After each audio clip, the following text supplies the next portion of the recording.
नमस्कार मंडळी, श्री स्वामी समर्थ. आज आपण बघणार आहोत कोणी संभाजी महाराजांना अग्नी दिला आणि त्यांच्यासोबत औरंग्याने काय केलं. चला तर मग सुरुवात करूया.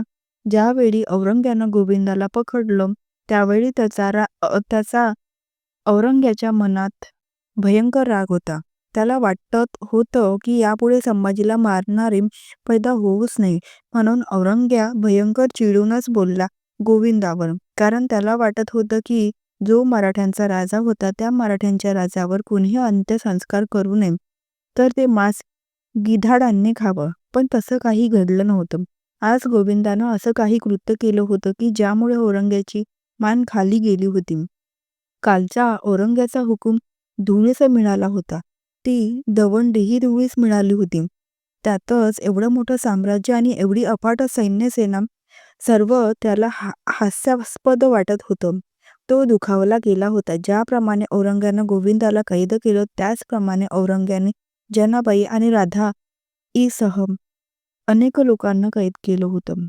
डाल दो इसे काले धनी अंधेरे में, इन्हें ऐसे तड़पाना कि ये खुद अपनी मृत्यु को याद करे, मगर मेरा आदेश के बिना इसे पानी तक नहीं देना. यह बात याद रहे, जो गुप्तांग इसे पानी देगा उसे भयानक मौत मिलेगी. याद रहे. गोविंदा विचार करीत होता. संभाजी महाराज या कालकोठडीत कसे राहिले असतील. आपल्यालाच एवढा त्रास होत आहे. कदाचित असाच त्रास माझ्या अन्नदात्यांनाही झेलावा लागला असेल. हा औरंग्या म्हणजे जल्लाद माणूस की ज्याने माझ्या राजाचा कत्ल करावा. तसा औरंग्याही विचार करीत होता. या मराठ्यांना हरविण्याचं स्वप्न पाहत होता. असाच एक दिवस उजळला. बादशहाला वाटलं की आपण गोविंदाची भेट घ्यावी. त्याला विचारावं की या कटात आणखी कोण कोण सहभागी आहेत. कदाचित हे कार्य एकट्या गोविंदाचं होऊ शकतच नाही. यात आणखी काही लोक सहभागी असू शकतात. या कृत्यात अख्ख्या गावाचा सहभागी होता. कोणी कपडे शिवले होते, तर कोणी लाकडं आणली होती, कोणी गोवऱ्या आणल्या होत्या, तर कोणी दसकट. त्यातच या अंत्यसंस्कारात अडचण जाऊ नये म्हणून दामाजीनं चांगली तरणी ताट पोरं गोफणकुंडा घेऊन गावाच्या बाहेर उभे केले होते. प्रत्येक मुलांना आदेश होता की जसं असे कोणी औरंग्याचे सैनिक दिसलेच तर त्यांच्यावर त्या गोफणीनं असा वार करायचा की ते माणसं जागीच मरून पडतील. आपल्या अग्निसंस्कारात व्यत्यय येणार नाही. ती तरणी ताट मुलं अंत्यसंस्कार जागेच्या आजूबाजूलाच गावाच्या दूर अंतरावर उभी होती. त्यातच अगदी पहाटेपर्यंत अंत्यसंस्काराचा कार्यक्रम आटोपला, परंतु प्रेत लवकर जळलं नव्हतं. काही शरीराचा भाग अजूनही शिल्लक होता. आता काय करावे असा प्रश्न दामाजीला पडला. त्यातच दामाजीनं गोरखनाथाला विचारलं की जर हे पेटत शव विझवून याला जमिनीत पुरलं तर काही अंत्यसंस्कार बाधा तर उत्पन्न होणार नाही. कारण जर तांबट फुटलंय आणि मुघल सैनिकांना याची चाहूल लागलीच तर आपली काही खैर नाही.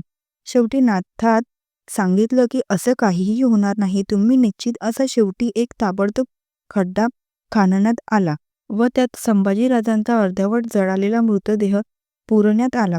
नाथानं सांगितलं की असं काहीच होणार नाही. त्याचं कारण म्हणजे आपण हे शरीर बेवारस सोडत नाही आहोत, तर त्याची यथोचित संस्कार केले आहेत. पुन्हा औरंग्या त्या अंधाऱ्या कालकोठडीकडं आला. तसं त्यानं गोविंदाला न्याहाळलं. तसा तो विचार करू लागला की ज्यावेळी संपाला जाळलं असेल ते काम काही एकट्याचं नाही, ते काम इतरही गावातील माणसांचं असावं.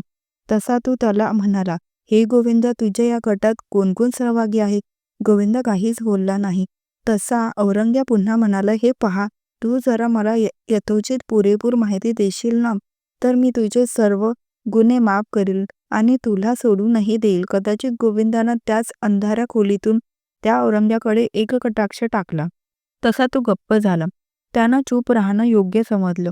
तसा औरंग्या ओरडत म्हणाला, बता प्यार से हरामजादे, नहीं तो तेरी खाल उखाड देंगे. गोविंदानं त्याच्या कोणत्याच प्रश्नाला दुजोरा दिला नाही.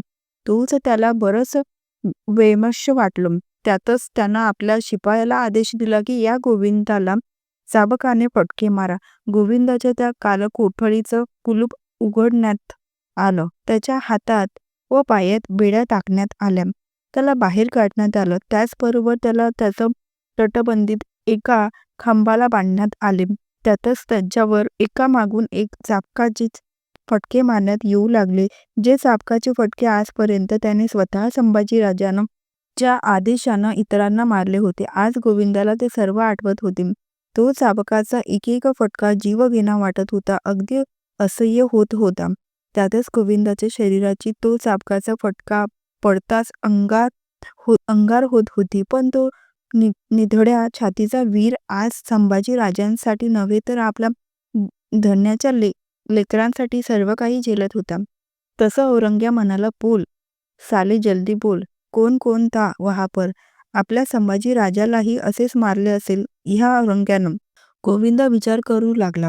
थोड्याच वेळात तो लहून झाला होता. त्याच्या शरीरातून रक्त निघत होतं. तसा औरंग्या जवळ आला. त्याच्या दोन्ही गालावर जोरात चापटा मारू लागला. तसे त्यानं दोन्ही गाल आपल्या हाताच्या चिमटीत पकडून तो म्हणाला, गोध्या तुझे बता नाही होगा. तुझ्या या कटात कोण सहभागी होता? गोविंदा काहीच बोलला नाही. ते पाहून औरंग्या आणखी वैतागला. याचं करू तरी काय असं त्याला वाटायला लागलं. तसा तो विचार करू लागला. तशी त्याला एक नामी युक्ती सुचली.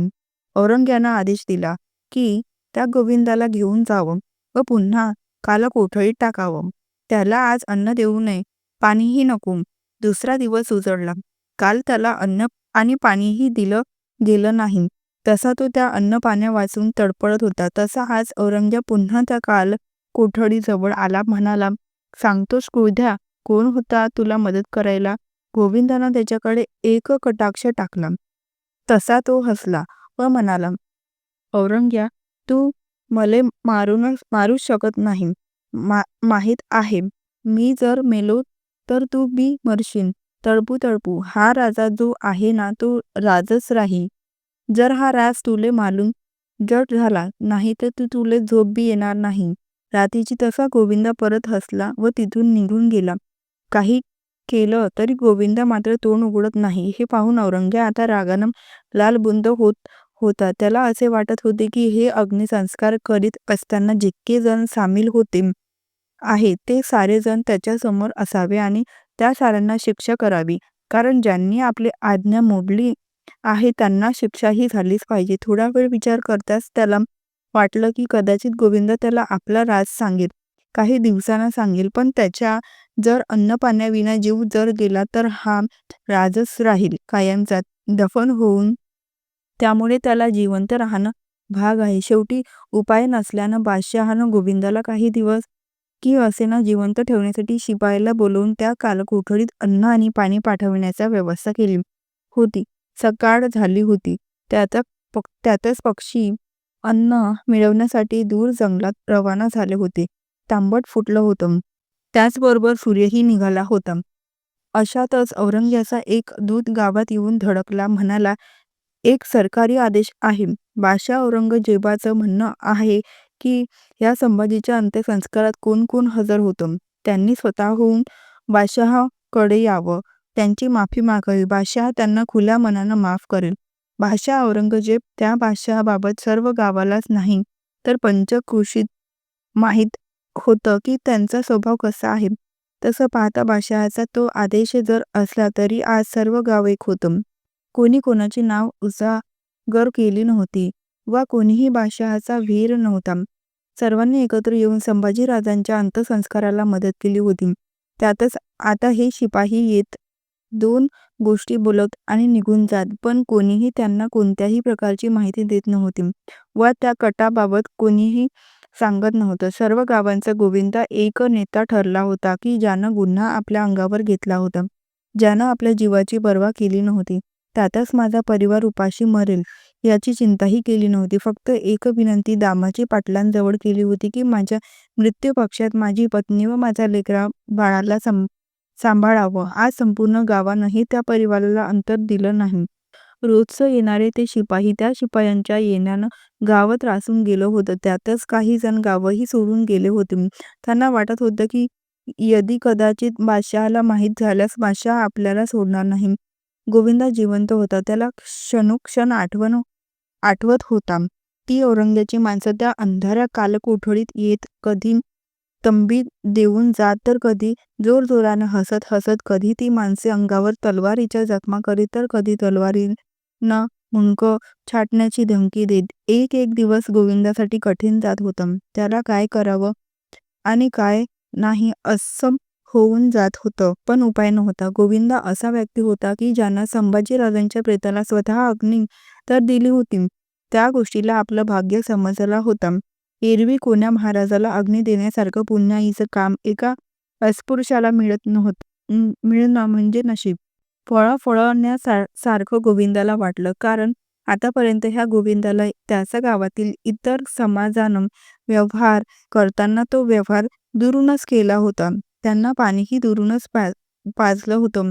जरी त्यानं संभाजीराजाच्या सैन्यात एका किल्लेदाराची भूमिका पार पाडली, त्यानंच जनाबाई आणि गावातील इतर माणसांना सोबत घेऊन औरंग्याच्या धाकाची पर्वा न करता संभाजीराजांचे तुकडे गोळा केले होते. तसेच त्याला शिवून त्यांच्या 10 संस्कारही उरकवला होता. एवढंच नाही तर त्यानंच दुसऱ्या दिवशी महाराणी येसूबाईंना गडावर जाऊन त्याबद्दल सर्व काही रीतसरपणे सांगितले.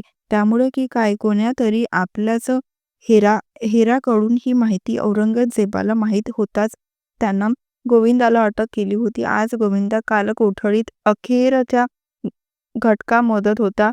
निर्भीड नबोलक्या मनानं त्याला कोणताही कशाचाही पश्चाताप नव्हता. उलट त्याचाच पराक्रम आणि मौन वागण्यानं औरंग्या दिवसेंदिवस परेशान होत होता.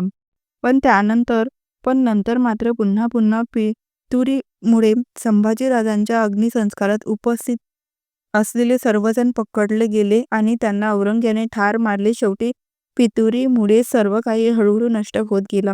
जर का आपल्या माणसांमध्ये कोणी फितुरी केली नसती तर आज आपल्या महाराष्ट्राचं काय, तर आपला भारतही कुठेच असता. तर अशी ही संभाजी महाराजांना अग्नी कोणी दिली ही माहिती होती.